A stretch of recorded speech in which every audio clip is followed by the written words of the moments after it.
สบายดีเด้อพ่อแม่พี่น้องมาเด้อมากินข้าวแรงนำกันมื้อนี้ก็เส้นเก่าเส้นเคยพี่น้องโดนเติบแล้วบ่ได้กินทอดปลาอยากกินทอดปลาแต่ว่าอยากกินทอดปลาแบบที่ว่าอั่นทอดกรอบๆจังซี่นะพี่น้องก่อนไปเฮ็ดงานค่อยก็แช่ข้าวเหนียวไว้มื้อนี้ก็จิมาตำมักแตงพี่น้องแล้วก็จิมาลวกดอกกะหล่ำแล้วก็ลวกเห็ดตอนแรกก็คิดว่าจิเฮ็ดแจ่วเห็ดพี่น้องเฮ็ดไปเฮ็ดมาก็เปลี่ยนใจก็จิต้มดอกกะหล่ำ ต้มดอกกะหล่ำต้มเห็ดแล้วก็จิตำมักแตงพี่น้องก็คือว่าหั่นล่ะเนาะโดนเติบแล้วแบบว่าบ่ได้กินแบบว่าตำมักแตงโดนเติบแล้วได้หลายเดือนกินตั้งแต่ปีที่แล้วพี่น้องหันเว้ามาก็เพราะว่าช่วงนี้ก็คือว่าหั่นล่ะเนาะกินแต่พวกแต่ตำข้าวปอกข้าวปุ้นไปจังซี่นะก็เลยว่าบ่ได้กินตำมักแตงโดนแล้วว่าซั่นซะมื้อนี้ก็เลยแบบว่าเลิกงานมาก็แวะซุปเปอร์มาร์เก็ตพี่น้องซื้อมักแตงมาซื้อก็บ่ได้หลายหน่วยดอก ซื้อ3หน่วยเพราะว่าซื้อมาแล้วก็แช่ตู้เย็นไว้ดนๆไล่มันก็บ่แซ่บพี่น้องมันค่อนข้างจะเหี่ยวแล้วก็มันก็เหี่ยวลงหั่นน่ะพี่น้องมันค่อนข้างบ่แซ่บว่าซั่นซะได้มามื้อนี้ก็ค่อนข้างสดพี่น้องบักแตงก็ได้เขียวอมทุ่มเลยบักแตงสดๆแบบนี้ก็กินสดๆนี่ก็ค่อนข้างจะกรอบแล้วก็จะหวานหรือว่าสดๆแบบนี้นะพี่น้องเอาไปหมักหน้าหรือว่าหมักตาก็ค่อนข้างดีได้เพราะว่าหยัง ถ้าหากว่าเป็นสดๆแบบนี้นะพี่น้องน้ำมันก็ค่อนข้างหลายแล้วก็วิตามินมันหลายว่าซั่นซะเพราะว่ามันสดมื้อนี้ล้างแล้วก็ปอกแล้วก็มาสับพี่น้องสับนี่ก็สับแบบมาฟักเอาฟักซะไปบ้านค่อยฮ้องฟักพี่น้องเอาความแบบว่าเอาความแบบเว้าง่ายๆว่าซั่นซะพี่น้องฟักหรือว่าสับเอาสับก็สับโคโลเคเลได้แล้วก็สับไปนำแล้วก็ต้มผักกะหล่ำหรือว่าเห็ดไปนำพี่น้องมื้อนี้ก็ได้ก็สิกินแซ่บๆแล้วก็นึ่งข้าวเหนียวโดนเติบละ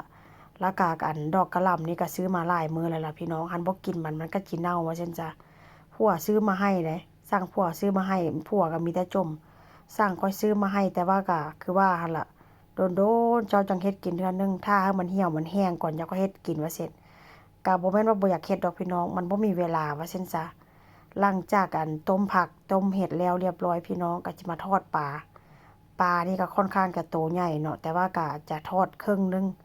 แล้วก็อีกครึ่งนึงก็จิทอดตามหลังเพราะว่าสิเอาไว้ให้พวกกินยามมื้อคืนเวลาพวกเลิกเวียกมาพี่น้องมันสิบ่ได้มางมเฮ็ดเฮ็ดกับข้าวกับน้ำเพราะว่าข้อยก็เลิกค่อนข้างดึกข้อยก็เลิก22:30พวกก็เลิก22:30ซั่วจิมาฮอดบ้านมาอาบน้ำอาบท่าว่าซั่นซะ ซั่วจิมาเฮ็ดกินมันก็เป็นไปแบบว่ามันดึกแล้วหั่นน่ะพี่น้องซั่วสิกินข้าวกินน้ำปลาไปบางเทื่อก็5:30บางเทื่อก็เที่ยงคืนจังซี้นะเพราะฉะนั้นแล้วก็เฮ็ดไว้ตอนนี้แล้วก็เลิกงานมาก็มาอุ่นกินเอาก็บ่เป็นหยังดอกพี่น้องมันอาจจะบ่แซ่บเท่าเวลาที่แบบว่าเฮาเฮ็ดแบบว่าสดๆแล้วกินเลยหั้นนะ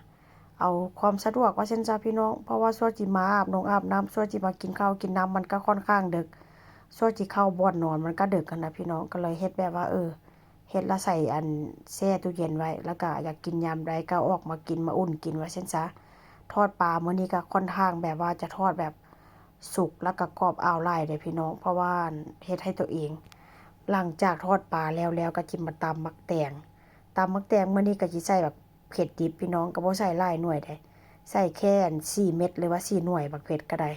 เพราะว่าก็บ่อยากกินเผ็ดหลายปานใดเนาะพี่น้องเมื่อวานนี้ก็ตำข้าวปุ้น ตำข้าวปุ้นหั้นก็ค่อนข้างเผ็ดแหน่แต่ว่าก็ท้องก็เริ่มแซ่บมาหน่อยหนึ่งว่าซั่นซะแต่ว่าก็บ่เป็นหยังดอกก็พยายามลดกินเผ็ดกินเค็มพี่น้องเพื่อสุขภาพเจ้าของนี่แหละอันนี้ก็เป็นสีสันหน้าตาตำบักแตงเด้อพี่น้องน่ากินแต่ว่าแซ่บขนาดเลยมื้อนี้แล้วอันนี้ก็เป็นทอดปลานี่ทอดจนแบบว่ากรอบจนว่าแห้งเลยพี่น้องแล้วอันนี้ก็เป็น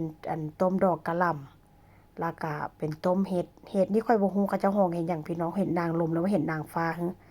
แล้วก็ข้าวเหนียวนี่ก็นึ่งร้อนๆข้าวเหนียวนี่ก็สะอ่อนแท้ว่าพี่น้องข้าวงามแล้วก็บ่มีเม็ดเครื่องเม็ดดำเลยนี่ล่ะสีสันหน้าตาเมนูอาหารเย็นของข้อยมาเด้อมากินนำกันพี่น้อง